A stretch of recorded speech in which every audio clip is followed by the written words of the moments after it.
চিত্তচিরে চৈত্র মাস। পর্ব সংখ্যা ৪। লেখনীতে মম সাহা। গল্প পাঠে আমি অরোরা ইসলাম। নীরব রাস্তা তুমুল চিৎকারে সরব হলো। আশেপাশের মানুষগুলো আকস্মিক ঘটনায় হতবম্বতা কাটিয়ে ছুটে আসলো মেয়েগুলোর কাছে। বাহারও থমকে দাঁড়ালো, নিশ্চল পাগুলো কোনো মতে টেনে নিয়ে এসে দাঁড়ালো মাটিতে লুটিয়ে পড়া চেরির পানে। ছোট্ট মেয়েটা কেমন করে যন্ত্রণায় হামাগুড়ি দিচ্ছে। পাশেই চিৎচা তার বাঁ হাত ধরে লাফাচ্ছে। মেয়েটার বাঁ হাতেও বিধ্বস্ত প্রায়। ওহি কাকে জড়িয়ে ধরবে ভেবে পেল না। ছোট্ট চেরি গাল ধরে চিৎকার করে কাঁদছে। চিৎচা নিজের বাঁ হাত ধরে লাফাচ্ছে। হুট করে সুন্দর মুহূর্তটা কেমন ভয়ঙ্কর হয়ে উঠল। এলাকার মানুষ খবর পাঠালো চিৎচাদের বাড়ি। চিৎচা নিজের জ্বলন্তন হাতটা নিয়েই নিচে বসে পড়ল। চিৎকার করতে করতে জ্ঞান হারিয়ে ফেলা চেরিকে ডান হাতে নিয়ে অনবরত ধাক্কানো শুরু করলো, সাথে তার তুমুল আহাজারি। ছোট্ট চেরি নিবিড় নিস্তব্ধ হয়ে পড়ে রইল। চিৎচা কিংবা চেরি কাউকেই ধরল না ওহি, বরং ছুটে গেল তার থেকে 5 হাত দূরের বিশাল দোকানটার দিকে।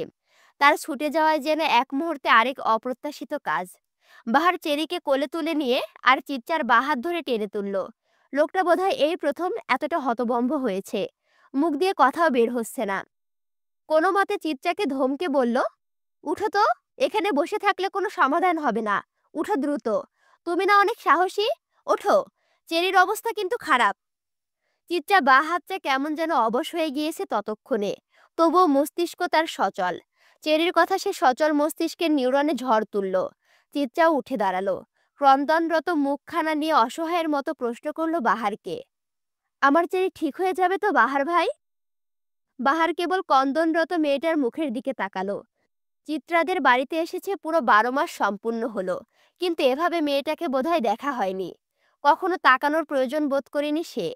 আজ কিঞ্চিত মায়া হচ্ছে মেয়েটার জন্য। নিজের পুরোটা হাত ঝলসে গেছে, তবুও মেয়েটার চিন্তা সব ছোট্ট বোনের জন্য। হয়তো এই আচরণটার জন্যই এত মায়া লাগছে। তন্মধ্যেই ছুটে এলো ওহি, হাতে তার বড় বড় দুটো পানির বোতল। সে ব্যতিব্যস্ত হয়ে একটা পানির বোতল বাহারের দিকে এগিয়ে দিয়ে কোনো মতে বলল, বাহার ভাই, চেরির মুখে হসপিটালে না যাওয়া অবধি পানিটা ঢালতে থাকবেন। আমি চিৎচাকে নিয়ে পরের রিকশায় আসছি। পানি ঢালা থামাবেন না কোনো মতে। এই মুহূর্তে এসে ওহির চিৎচার প্রতি এত ভালোবাসা দেখে বাহার মুগ্ধ। মুগ্ধতা কাটিয়ে বাহার ভাই বোতলটা নিয়ে ধপ করে উঠে বসলো রিকশায়। ওহি চিৎচাকে সাবধানে টেনে ওপরে রিকশায় তুলল। নিজের হাতে থাকা দ্বিতীয় বোতলটার মুখের ঢাকনাটা খুলেই চিৎচার হাতে অনবরত পানি ঢালতে লাগলো। দুটো রিকশায় গন্তব্য ধরল হসপিটালের। ওহি চিৎচার হাতে পানি ঢালছে আর সান্ত্বনার স্বরে বলছে, কিছু হবে না তোর, ভয় পাচ্ছিস না তো? এই যে, এই যে তোর ওহি আপা তোর সাথেই আছে, কোনো ভয় নেই তোর। আহ্লাদার যন্ত্রণায় চিৎচার কান্নারা আরো শব্দ তুলল। ওহি কেবল ব্যথাতুরু চোখে ছলছলিয়ে তাকিয়ে রইল। বনগুলো যে তার প্রাণ, এভাবে সুন্দর ফুলগুলো যে মুচড়ে যাওয়াটা সে মানতে পারছে না। হসপিটালের করিডোরে কত মানুষের আনাগোনা। সরকারি হসপিটালে তুলনামূলকভাবে ভিড়টা একটু বেশিই থাকে। হইচইয়ের ভিড়ে পরিপূর্ণ করিডোরে একটা আতঙ্কিত পরিবার দাঁড়িয়ে আছে। বুকের ভেতর তাদের ঝড়ের তীব্রতায় হাহাকার করে উঠছে। এক একটা মানুষ যেন পাথর হওয়ার উপক্রম। চেরির মা কাঁদতে কাঁদতে দিশেহারা প্রায়। বড় চাচিও কাঁদছে। কেবল কাঁদছেন না চিত্রার মা, মুখ চোখ তার শক্ত, কঠিন। মা জাতির মুখ চোখ এতটা কঠিন সচরাচর হয় না, তবে এই ভদ্রমহিলার হয়েছে। বরাবরই সে একটু শক্ত প্রজাতির মানুষ, খুব সহজে সে নেতিয়ে যান না। নারী জাতি স্বভাবসুলভ কোমল হয়, কিন্তু চিত্রার মার ঠিক উল্টো। সে বারবার ধমকে ধমকে ছোট যাকে চুপ থাকতে বলছেন, এমন করলে যে অসুস্থ হয়ে যাবে। ত্রিশান আর দৃশানও কাঁদছে। বোনদের তারা খুব বেশি ভালোবাসে। তুহিন ছোট ভাইদের সান্ত্বনার হস্তল হয়ে দাঁড়িয়ে আছে। ওষুধের জন্য যে তুমুল ছোটাছুটি হচ্ছে সেটা করছে বাহার। চেরির বাবা প্রবাসী, তিনি বছরে 2-1 বার ছুটিতে আসেন। উনাকে এখনো কিছু জানানো হয়নি। চিত্রার বাবা ডিউটিতে ছিলেন, তাকে জানানো হয়েছে সে আসছেন। আফজাল সওদাগর শহরের বাইরে গিয়েছিলেন ব্যবসায়িক কাজে। আর তুহিন যেহেতু সবাইকে ভরসা দিচ্ছে, তাই ওষুধের দায়িত্বটা পড়ল বাহারের কাঁধে। বাহার কোনোরূপ অবহেলা না করে তার কাজ চালিয়ে যাচ্ছে। চেরি আর চিত্রাকে আলাদা আলাদা থিয়েটারে নেওয়া হয়েছে। ওদের অবস্থা ভীষণ গুরুতর। তবে ওহিকে শিফট করা হয়েছে একটা কেবিনে। ভয়ানক এই পানীয়ের কিঞ্চিত ছিটের ওহি ডান হাতের কিছুটা জায়গায় পড়েছে। তখন বোনদের জন্য অনুভব ততটা না করলেও হসপিটালে আসার পর জ্বলে যাচ্ছিল।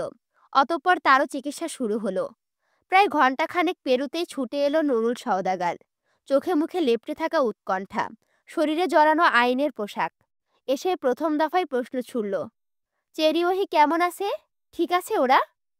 ঠিক এই মুহূর্তেই প্রশ্নটা স্বাভাবিক হলেও বাহারের ভীষণভাবে কানে লাগলো। প্রশ্নটা কেমন যেন খসখস শব্দ তুলল সন্দেহের ঝুড়িখানায়। ওদের খবর জানায়নি এখনো। বাবা, চিৎচার বা হাতচার বেশ বাজে অবস্থা। বাবার প্রশ্নের উত্তরটা তুহিনের বেশ বুদ্ধিমানের মতো লাগলো। বাবাকে যেন স্মরণ করিয়ে দিল চিৎচাও ভুক্তভোগী। নুরুল সওদাগর কিছুটা বিব্রত হলেন। অতঃপর প্রহর গুনলেন কিছু ভালো খবরের। বাড়ি থেকে চাঁদনির অনবরত ফোন আসছে। ফুবুকে তার কাছে রেখে আসা হয়েছে। মেয়েটারও এখন প্রায় গর্ভকালীন শেষ সময়।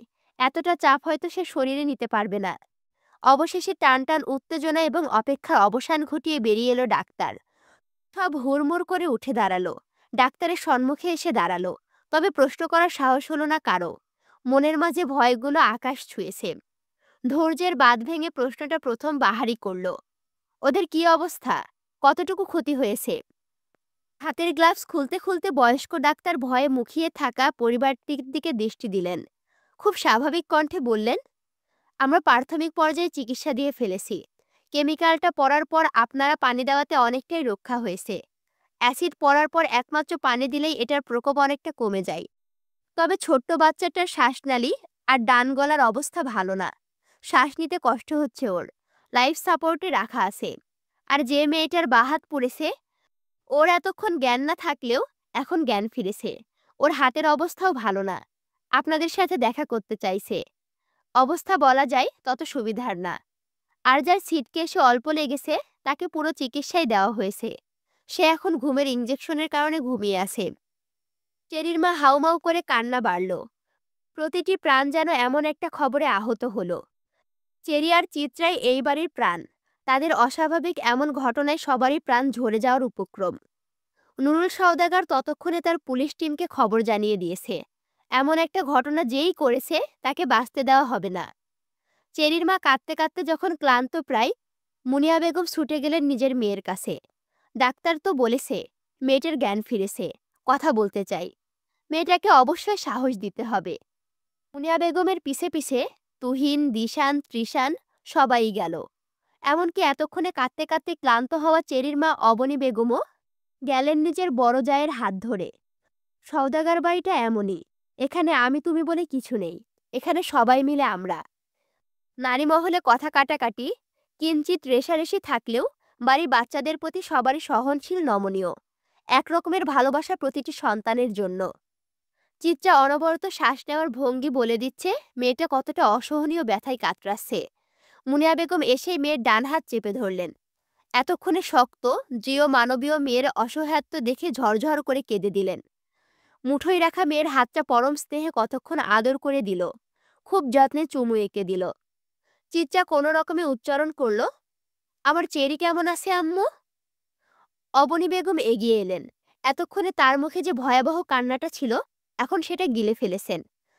চিত্রার মাথায় হাত বুলিয়ে ক্ষীণ স্বরে বললেন, সবাই ভালো আছে, তুই চিন্তা করিস না, সুস্থ হয়ে ওঠ। চিত্রা ছোট চাচির দিকে তাকালো। ঠোঁট ভেঙে তার কান্না এলো। ছোট চাচি যে খুব সাবধানে মিথ্যে কথা বলার প্রয়াস চালিয়েছে সেটা বুঝতে তার বাকি রইল না। তন্মধ্যে চিত্রার কক্ষে হুড়মুড়িয়ে প্রবেশ করল চিত্রার বাবা নুরুল সওদাগর। এসে মেয়ের দিকে তাকিয়ে কর্কশ কণ্ঠে জিজ্ঞেস করলেন, তোমার কলেজের সামনে নাকি কোন বখাটে ছেলের সাথে আজ ঝামেলা করেছো? এটা কি সত্যি?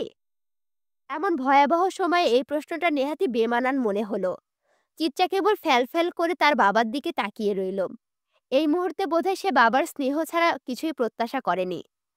নুরুল সওদাগর স্থান কাল পাত্র ভুলে চেঁচিয়ে উঠল। ধমকে বলল, তুমি নিজেই যেচে পড়ে বিপদ ডেকেছ। তোমার সাথে ভুক্তভোগী ওই নিষ্পাপ দুটো মেয়েও। তোমাকে বারবার বলেছি সাবধান হওনি। সব জায়গায় দেখিয়ে গেছো নিজের দোষীপনা। খুব সম্ভবত আজ সকালে যে ছেলের সাথে ঝামেলা করেছো সেই এই কাজটা করেছে। নিজে যেচে পড়ে বিপদ এনেছো, এবার ভুগতে থাকো। আমার তো আফসোস হচ্ছে ওই মেয়ে দুটোর জন্য। পুড়লে তুমি একাই পুড়তে, ওদের তো দোষ ছিল না। কক্ষে অবস্থানরত প্রতিটি মানুষই অবাক হয়ে নুরুল সওদাগরকে দেখে গেল। বাবার এমন উক্তি আদৌ সাজে, তাও মেয়ের এই অবস্থায়? নীরবতাকে আরেক ধাপ অবাক করে কেবিনের দরজায় দাঁড়িয়ে থাকা বাহার ভাই বলে উঠল, এমন বাবার মেয়ের কেবল পুড়ে যাওয়া না, মরে যাওয়া উচিত। বাহারের কথায় মিষ্টি হাসল চিত্রা। বাবার চোখের কোণ বেয়ে গড়িয়ে পড়ল অশ্রুবিন্দু। কাপা কণ্ঠ, মুখে হাসি নিয়ে সে বলল, আমিন। নীরবতা বাড়ল, বিষাদ বাড়ল। চিত্রা অনুভব করল শরীরে পড়া অ্যাসিডও বোধহয় এত জ্বালায়নি যতটা বাবার কথায় জ্বালিয়েছে। চামড়া পুড়ে যাওয়ার জ্বলার চেয়ে হৃদয় পুড়ে যাওয়ার ব্যথা বেশি। চামড়ায় প্রলেপ লাগানো যায়, হৃদয়ের গতি কি? কেবল ক্ষত বয়ে বেড়ানো ছাড়া।